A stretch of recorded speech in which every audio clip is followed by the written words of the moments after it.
A major news story is currently unfolding as the White House has been placed under a security alert due to a shooting incident that occurred directly outside the building. Initial reports suggest that a pair of National Guardsmen were involved, and their precise condition remains unknown at this time. I will ensure that I provide you with all emerging details as they come to light, focusing particularly on Donald Trump's immediate reaction to this event, especially considering his recent history of issuing verbal attacks against members of Congress. Two National Guard members were involved in a shooting near the White House this afternoon. At least one of them was struck, and the White House is currently on lockdown. Joining us, MS Now Justice and Intelligence reporter Ken Delaney, and along with MS Now National Security and Intelligence analyst and former FBI supervisor Rob D'Amico. So, Ken, what exactly do we know? Basically just what you said, Katie. This shooting, I'm told, occurred near the White House in a place called Farragut Square in downtown D.C. We're seeing video on social media of police rushing to the scene. I checked in with the Secret Service because they protect the White House and was told that. To begin, we will gather the most recent reports from our partners at MSNBC before we delve into Trump's statement and the reaction from the MAGA supporter base to this event. Let's see what information they have gathered thus far. According to the newest briefing from MSNBC, this shooting took place near the White House complex, specifically centered in Farragut Square, in the heart of downtown Washington, D.C. Footage is quickly circulating across social media channels, capturing law enforcement rushing to the area. Is not known. The nature of the incident was not known by this person. It's being handled by the D.C. police, not the Secret Service, because they've decided there's no nexus to the White House, no threat to the White House. So the circumstances of this incident are unclear. Remember, of course, that uniformed National Guard are regularly patrolling the streets of Washington, having been deployed there by President Trump. That's subject to a legal fight. Actually, 5 days ago, a judge ordered the Trump administration to halt that deployment. That's still being litigated. But again, so all we know is that two uniformed National Guard members involved in a shooting, one was struck. The Secret Service, the agency tasked with securing the White House, verified the involvement of two uniformed National Guard members, with at least one confirmed to have been hit. However, we are still awaiting confirmation regarding their specific medical status. A noteworthy detail is that the local D.C. police are managing this incident, not the Secret Service, as they have determined that there is no immediate threat to the White House itself. Consequently, the precise circumstances surrounding the event are still somewhat vague. As a quick recall, these National Guard personnel are regularly deployed for patrols throughout the city, an order initially issued by Trump himself. Yet, that deployment has faced its own legal hurdles. Only 5 days ago, a judge issued an order instructing the Trump administration to cease the deployment, and that legal dispute is ongoing in the courts. Therefore, as of now, we know two guardsmen were involved in the shooting, and we are still monitoring for updates on their conditions as further intelligence is acquired. The Associated Press is now reporting that both National Guard members sustained injuries, a detail that appears to slightly diverge from earlier accounts. We will, of course, continue to track that specific point closely. Thus, there has been a shooting in Washington, D.C., but both the FBI and the Secret Service are asserting there is no direct link to the White House or any existing threat directed at the president. Local police are handling the shooting, which makes perfect sense given that it occurred within their jurisdiction. There is still some ambiguity regarding whether the FBI will become involved, but for the moment, the D.C. police are in charge.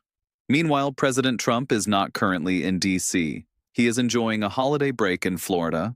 J.D. Vance is also out of the city, involved in distributing turkeys with his family in Fort Campbell, Kentucky. It is genuinely unsettling, though, that events of this type continue to occur, compelling public officials to feel endangered and modify their security protocols. Something that was pretty simple and non-controversial, and that was that members of the military should follow the law. And in response to that, Donald Trump said, I should be executed.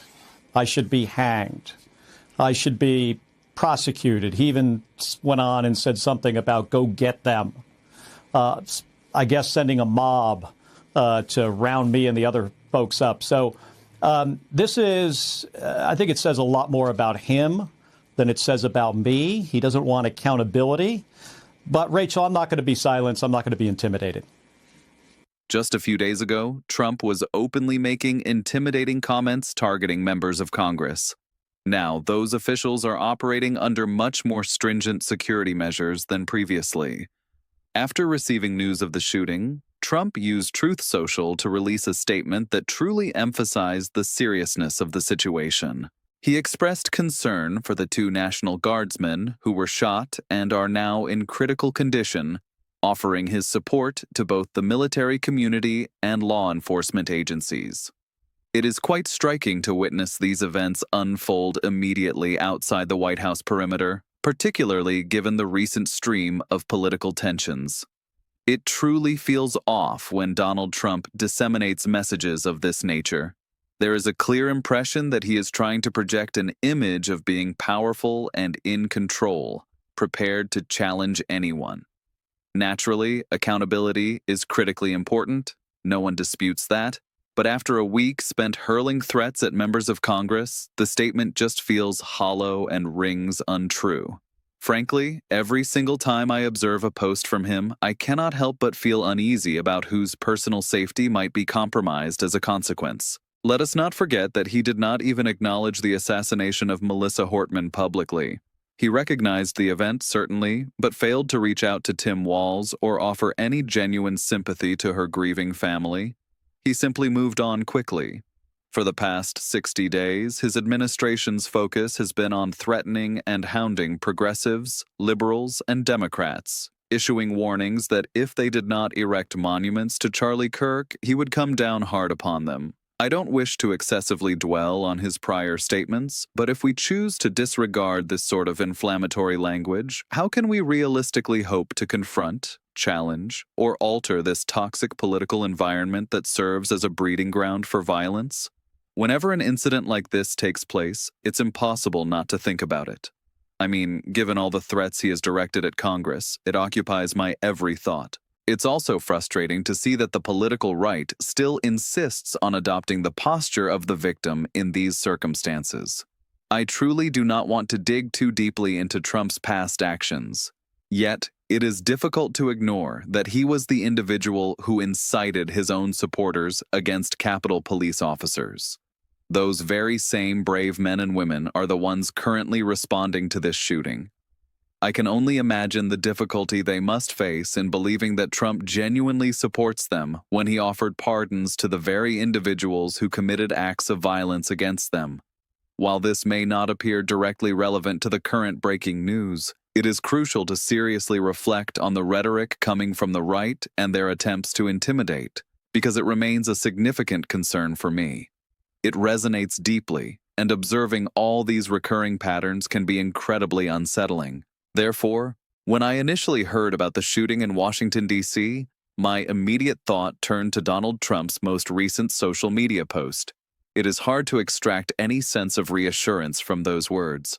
Honestly, the intensity of political violence we are seeing feels entirely overwhelming. It often seems as though certain figures on the right, Trump included, frequently excuse or even minimize these types of incidents, while any event that occurs is generally laid at the feet of the left. We simply have to keep pressing forward, I suppose. And then history repeats itself once more. What makes this situation even more challenging is the sincere desire to concentrate on the well-being of the 2 National Guardsmen involved in the incident, hoping for their rapid and full recovery. However, it is hard to maintain that focus. There is a pervasive, sinking feeling that we will be forced to deal with comparable situations again in the near future because no genuine, substantive solutions are being discussed to tackle gun violence or to address political violence in a meaningful way. It simply feels as if those necessary discussions are frequently sidetracked into attempts to portray individuals like Charlie Kirk as victims. Here's the thing, Rachel. You don't want to wait for your kid to get hit by a car before you tell them to look both ways. It's pretty simple. And if you go back to 2016, Donald Trump on a debate stage talking about, some action that he was going to take. He was reminded by the moderator that that would be illegal, that the military wouldn't be able to follow those orders. And his response, Donald Trump's response was the military would not refuse my orders. And then as president, he talked about shooting people, citizens of this country, in the legs, protesters. Now, Consequently, when I realized that Trump had published a new statement, I hesitated even to read it. That is simply the situation we find ourselves in with our sitting president right now. This past week has been especially impactful, particularly coming just days after Mark Kelly publicly highlighted the death threats he has been receiving. It is quite alarming when he speaks out merely to state that military personnel are required to adhere to the law. In return, Trump implies that Kelly should be executed or prosecuted.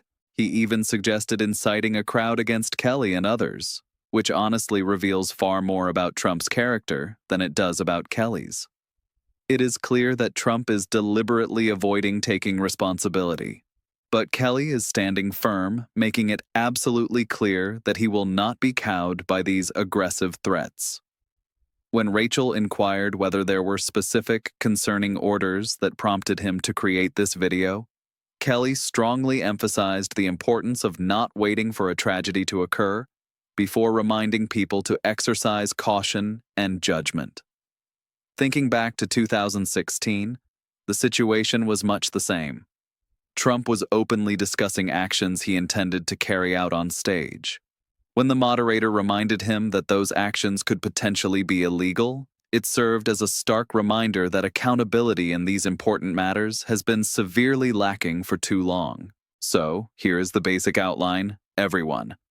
Donald Trump, during his term as president, harbored some quite extreme notions about how to handle public demonstrations, including discussing the idea of shooting American citizens in the legs. Thankfully, individuals such as Mark Esper and Mark Milley intervened to correct his misapprehension, firmly stating, "Listen, that is absolutely not how this will work."